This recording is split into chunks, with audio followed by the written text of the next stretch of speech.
tan incompetent i el Barça? Home, al Barça hi ha alguna gent competent, sobretot alguns que belluguen la pilota, entre els que belluguen la pilota. Avui Joan Manuel Serrat, com podeu veure, serà el convidat estel·lar que ens acompanyarà d'aquí uns minuts en directe a l'entorn on també de...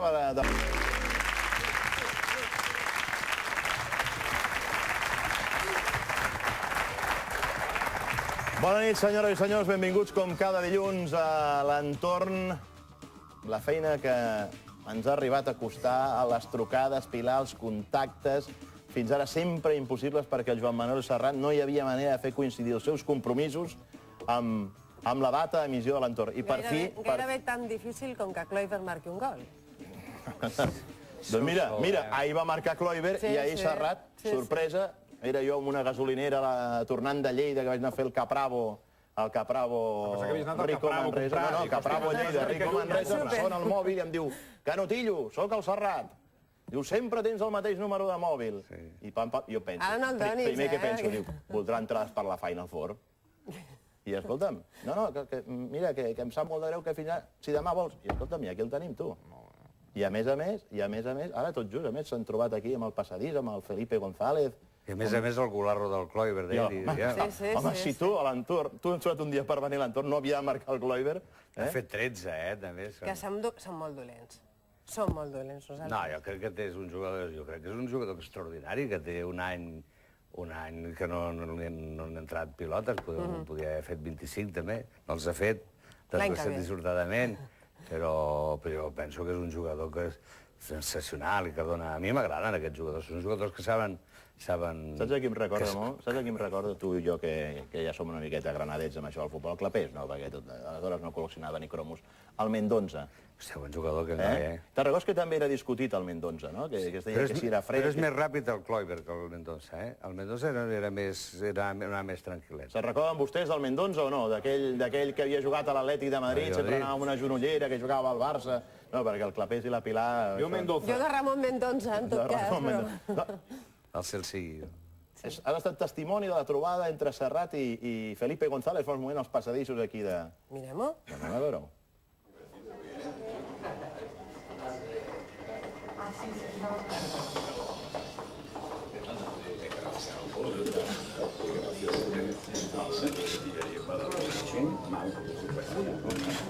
De tus canciones sobre Badalona de hace tropocientos años, cuando tú y yo éramos jóvenes, un enfoque bacán. Com vienes a treballar en Hem volgut parlar amb ell de futbol, perquè sabem que és del Betis, i hem aprofitat aquesta trobada per parlar, per fer una mica de bodeguita. Señor González. Ya no soy Solamente una cuestión de fútbol. Aprovechando que se juntan dos amigos futboleros, el del Barça y usted del Betis. Yo no soy tan futbolero, soy del Betis porque nací al lado del campo, pero no soy muy futbolero. ¿No sigue mucho los partidos? No mucho, por ejemplo he ido media docena de veces en mi vida al campo, esas cosas. Solamente le hago dos preguntas, pues. ¿Cree usted que el Madrid es el equipo del gobierno? Sería una desgracia para el Madrid. ¿Y cree usted que alguna vez el Barcelona puede ser el equipo del gobierno? Lo digo por el futuro del Zapatero. No lo creo. No lo creo. Puede ser el equipo de Juan Carlos Rodríguez Ibarra, de Luis Rodríguez Zapatero. Esas cosas raras que pasan con el Barça, ¿no? Que casi solo pasan con el Barça, que es... yo tengo unos cuantas gente de seguridad y tengo gente del Real Madrid y del Barça, y es graciosísimo porque, bueno, hay algunos que son del Almendralejo y del Barça consistentemente.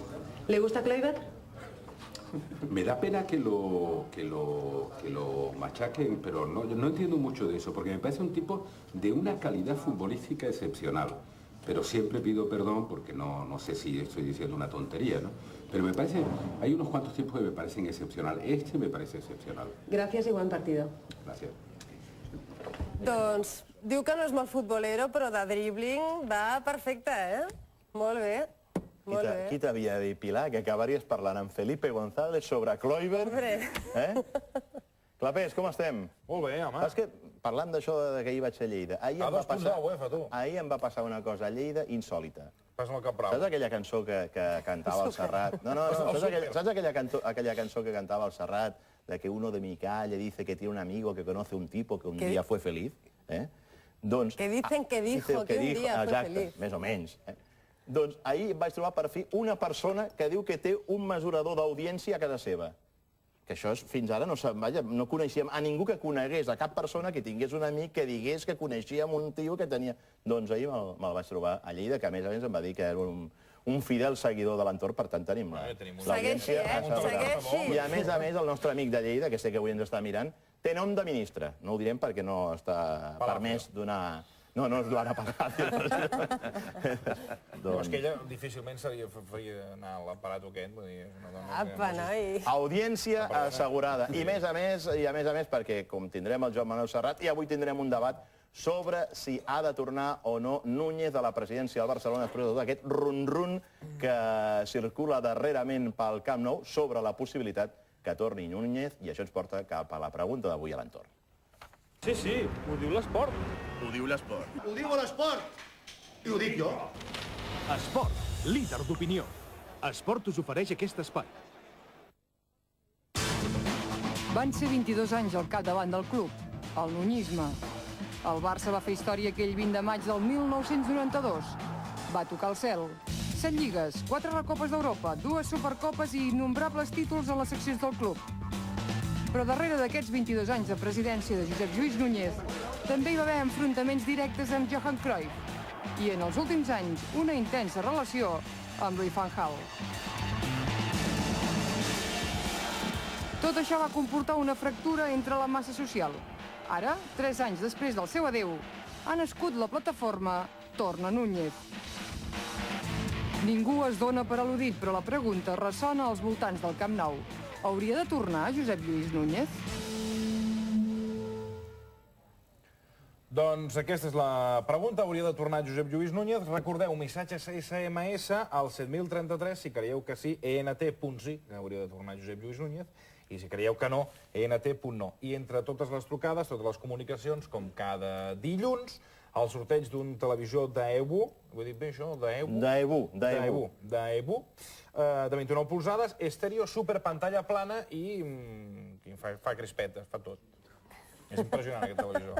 Escolta'm, Joan Manuel, ja que sembla que pot tornar Menem a l'Argentina com a president... No ho crec. No ho creus? No. Podria tornar Núñez?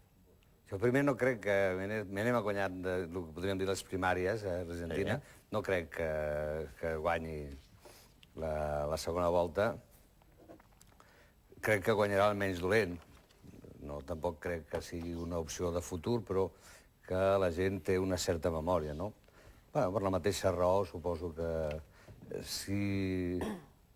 Jo crec que Núñez té el mateix dret que qualsevol altre soci del Futbol Club Barcelona pot presentar-se, fot el que vulgui, no? Si es vol presentar i vol tornar una altra vegada a la presidència, té tot el dret per poder-ho fer, evidentment, com qualsevol.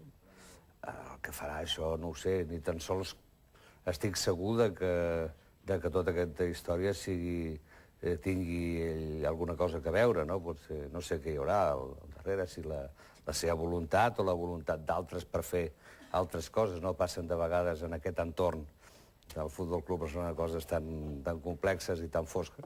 Perquè, clar, solucionar el futur tornant al passat... No sembla que sigui una bona solució, no? No sembla, no. Jo crec que el Barcelona necessita urgentment un projecte, no sé, un projecte sigui el que sigui, però un projecte clar, transparent i que d'alguna manera enfronti amb il·lusió tot el que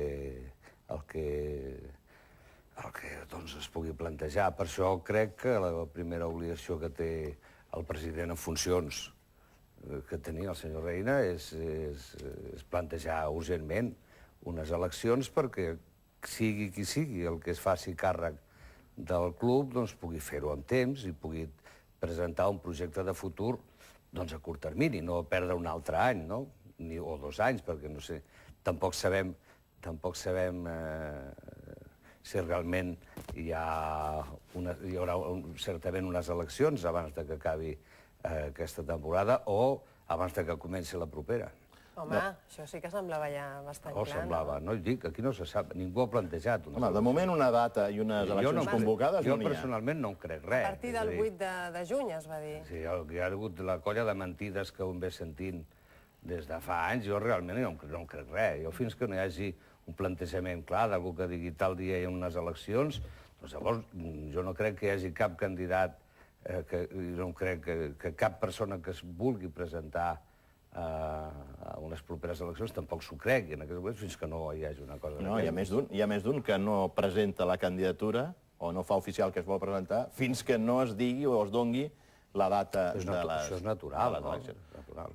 Data d'eleccions encara no n'hi ha. Sembla que hi pot haver. El que sí ja sembla clar és que de moment, i aquesta és la notícia de la jornada, s'ha renovat Radomir Antic per una temporada més. Compromís que ha adquirit Enric Reina, encara que seria solventable aquest compromís a partir del nou president que pugui entrar en el cas que hi hagi eleccions. Aquest és l'anunci que s'ha fet i el perquè d'aquesta renovació.